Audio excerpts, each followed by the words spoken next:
안녕하세요. 2월 6일 목요일 신나게 시작하겠습니다. 미국 시장이 3일간 크게 반등을 하면서 지난 금요일 급락세 이상으로 급등을 했습니다. ADP 고용지표가 매우 좋게 나왔고요.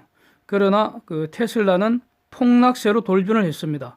장중 20%대까지 폭락을 하다가 17% 이상 그렇게 폭락 마감입니다.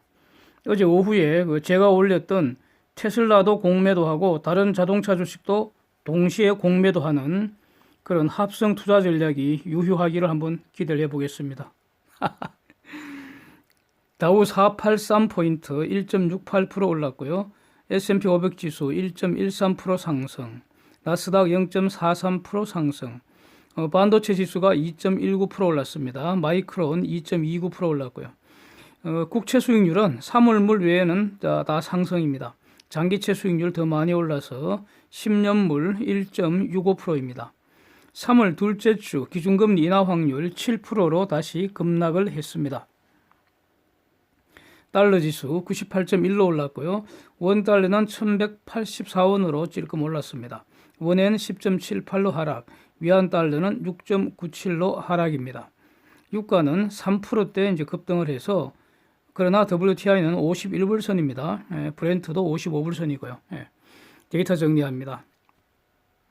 한국 1월 외환보유고 4,096억 불로 6개월째 증가했습니다.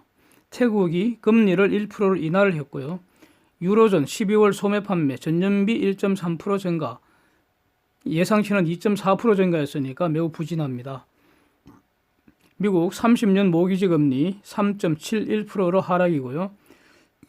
고용 부문의 이제 빅데이터가 오늘 빅데이터가 ADP에서 발표하는 1월달 비농업 부문 고용 변화인데 예상치 156K를 크게 상회를 해서 291K 증가로 나타났습니다. 이게 5년 이래 최고치입니다. 그런데 아직 우한 바이러스 이 여파는 반영되지 않은 것으로 보이고요. 이거보다도 더 중요한 것이 금요일 밤에 발표되는 고용 지표입니다. 이거 이제 주목을 해야 할 겁니다. 대체적으로 이 ADP가 금요일 고용 지표 선행하는 걸로 이렇게 알려져 있지만 사실은 많이 다릅니다. 두고 봐야 합니다. 미국 수출 2,096억 불로 3개월째 증가했고요. 수입은 2,585억 불로 지난 한 3개월간 수입은 크게 하락을 했는데 이 4개월 만에 이번에는 증가를 했습니다. 그런데 이것보다는 2019년 연간으로 미국 무역수지 적자가 감소를 했다는 소식입니다. 이게 6년 만에 감소라고 합니다. 로이터 기사 한번 보시겠습니다. 쟁점 정리하겠습니다. 트럼프 시정연설 저는 항상 재미있게 봐왔기 때문에 오늘도 좀 기대를 했는데 특히 제2기 이제 정책 방향에 대한 힌트 얻을 수 있지 않을까 그래서 주목을 했었습니다. 저는 트럼프 재선 되리라고 보기 때문에 그렇습니다. 그래서 저는 민주당에서 무슨 움직임이나 탄핵 같은 데 대해서는 전혀 관심이 없습니다. 제가 한 번도 이 쟁점에서 다룬 적이 없습니다. 앞으로도 아마 다룰 일이 없을 것 같기도 합니다. 저는 재선 되리라고 봅니다. 근데 딱 잡히는 게 일단은 없는 것 같았습니다. 그래서 아직까지는 1, 2기의 이 기조가 이어지지 않겠는가 일단은 이렇게 여기서 출발하는 거니까요. 그래서 앞으로 변화의 조짐이 분명히 있을 텐데 그걸 이제 주목을 해 나가겠습니다. 재미있었던 거는 들어갈 때 연설하러 들어갈 때 말이죠.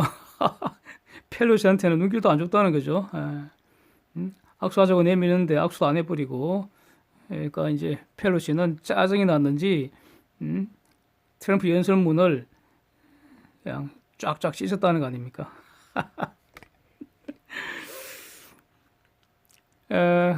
우한 바이러스 이거 치료제 개발에 관한 뉴스 2개가 갑자기 주목을 받는 것 같아서 제가 볼 때는 별것도 아닌 것 같은데 그래서 좀 자세히 봤습니다. 이거 먼저 로이터가 이 뉴스 때문에 치료제 개발에 대한 뉴스 때문에 미국 시장이 급등을 했다고 이렇게 보도를 해갖고요.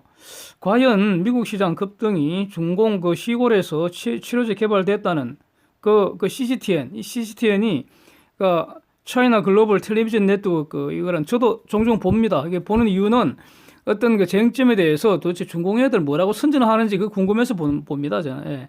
이거 영어로 진행하는 한마디로 공산당 선전 매체입니다, CGTN. 그래서 여기서 보도됐다는 건데 이것 때문에 과연 미국 시장이 급등을 한 것인지 저는 매우 의문입니다. 예. 일단 한번 보겠습니다.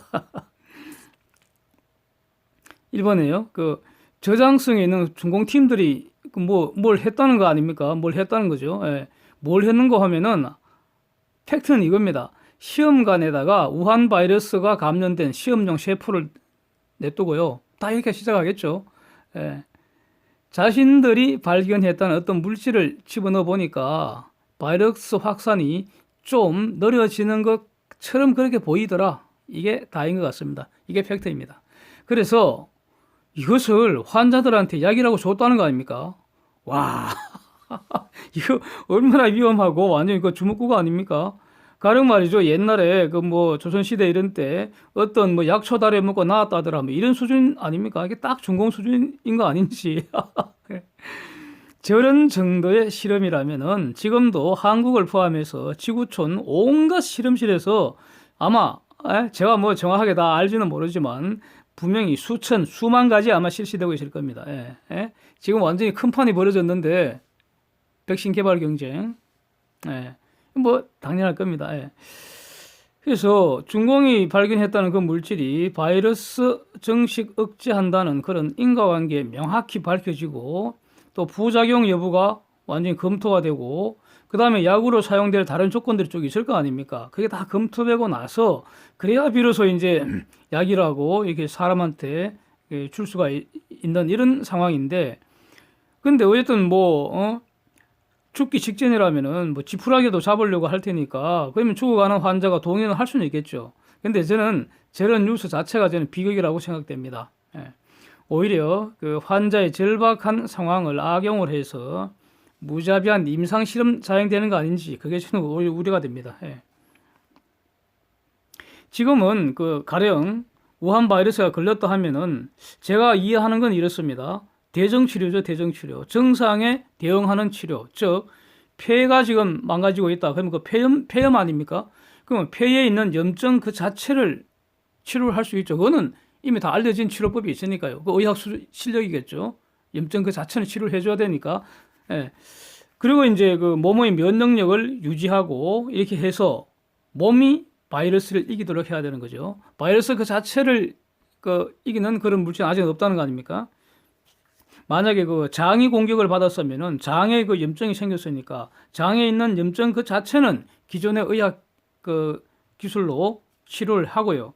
또 여전히 면역력을 유지를 해서 사람의 몸이 환자의 몸이 바이러스 이길 수 있도록 또 그 과정에서 그 바이러스의 추가 침투를 막아주고 이런 거 아니겠습니까? 이게 대정치료를 저는 이렇게 이해를 하고 있는데 그 효과라는 것은 이제 사람마다 다 다르죠. 예후마다 다 다를 거고요. 그렇지 않겠습니까?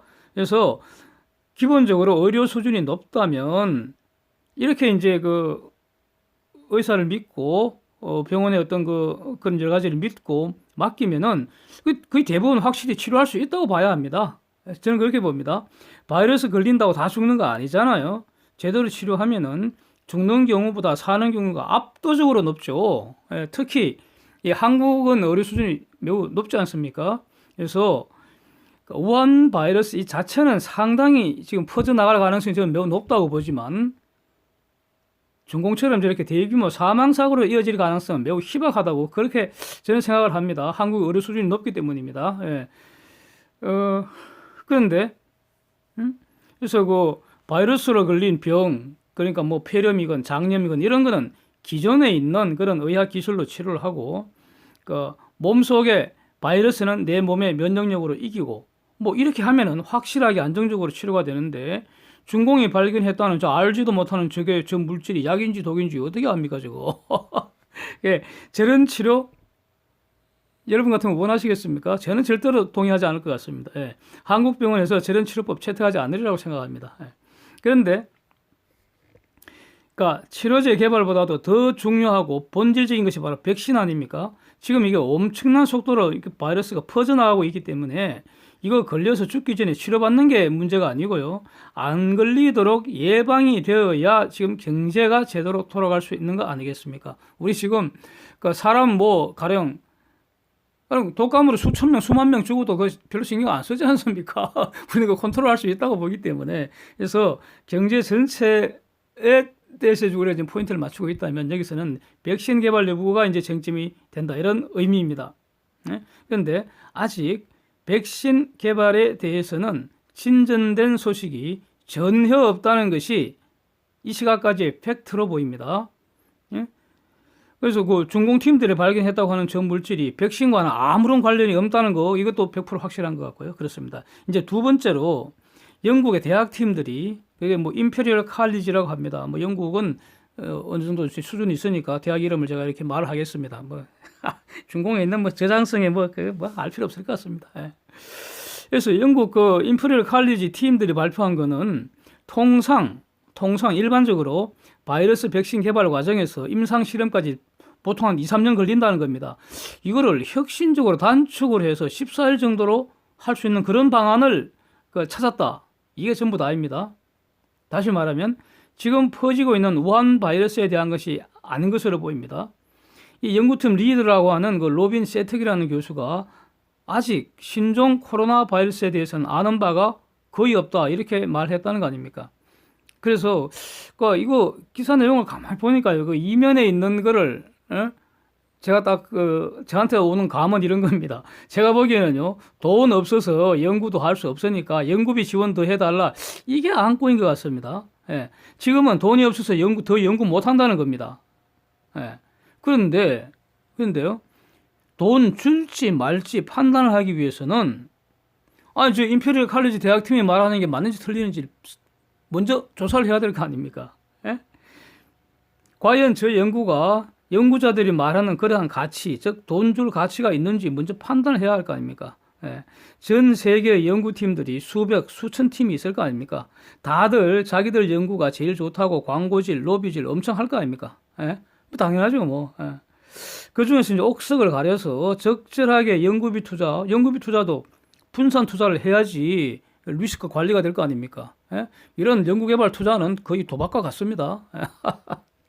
10중 8구 쉽지 않은 거죠. 예. 그 중에 이제, 한 100번 해서 하나 이제 성공하면은, 그럼 이제 대박 나는 거 그런 겁니다. 연구비 투자가. 예, 다 투자입니다, 투자. 예, 돈 벌려고 하는 거죠. 그래서 항상 돈은 부족하고 돈 달라는 사람들은 많고 막 이런 상황입니다. 예? 하여튼 그래서 제가 보기에는 되지도 않은 그런 쓰레기급 뉴스로 보이는데, 하여튼 이거를 로이터가 마치 뭔가 있는 듯이 이것 때문에 미국 주가 올랐다는 취지로 보도를 한 것 같고요. 어쨌든 미국 주가는 또 크게 올랐습니다. 예, 인과관계는 알 수 없습니다. 예. 그리고 WHO는 로이터 보도에 대해서 신종 코로나 효과적 치료제 아직 알려진 바 없다. 이렇게 확인하는 보도를 또 CNBC가 날렸습니다. 그래서 이 두 매체의 뉘앙스가 분명히 다르다는 점 이제 지적을 하겠습니다. 팍스 비즈니스에 미국 유류세에 대한 재미있는 기사를 이제 소개하겠습니다. 미국 유류세는 갤런당 한 1갤런이 3.78리터인데 갤런당 18.4센트. 예? 이거 연방세로서 페더럴 가스 텍스가 일괄적으로 매기고요. 여기에다가 각 스테이트 가스 텍스 각 주마다 대략 한 5 내지 20% 정도 이렇게 차등 추가된다고 합니다. 제일 낮은 곳, 즉 페더럴 가스 텍스는 18.4센트로 다 동일하고요. 스테이트 가스 텍스가 다 이제 다른데 주마다 다른데 제일 낮은 곳 알래스카 주는 14.4센트라고 하고요. 캘리포니아가 제일 높아서 60.6센트라고 합니다.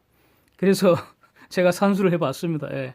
가령 제일 비싼 곳이 캘리포니아니까 캘리포니아 세금은 스테이트 세금 60.6 더하기 페더럴 세금 18.4 하면 79센트입니다. 이게 1갤런당 79센트입니다. 환율 1190원 적용하면은 1갤런 즉 3.78리터당 940원이 세금이어서 리터당 248원입니다. 즉 미국에서 가장 비싼 곳의 유류세가 리터당 248원. 그런데 한국은 어떤가? 제가 조금 전 확인한 자료는요. 휘발유 가격의 48%가 세금이고 46%가 수입 원가라고 합니다. 그러면 휘발유 가격 우리가 가령 리터당 1,500원에 주유를 한다면 세금은 720원입니다. 미국에서 가장 비싼 곳보다 2.9배나 높습니다. 이것이 기업에게는 원가 부담 높이는 거 아닙니까? 가게에는 가처분 소득을 낮추어서요 소비를 줄이는 거 아닙니까? 모두 경제에는 독입니다. 독. 그래서 고비용 저효율 구조의 사례 중 하나가 되겠죠. 그렇습니다. 예, 이상입니다. 오늘도 함께해 주셔서 감사드립니다.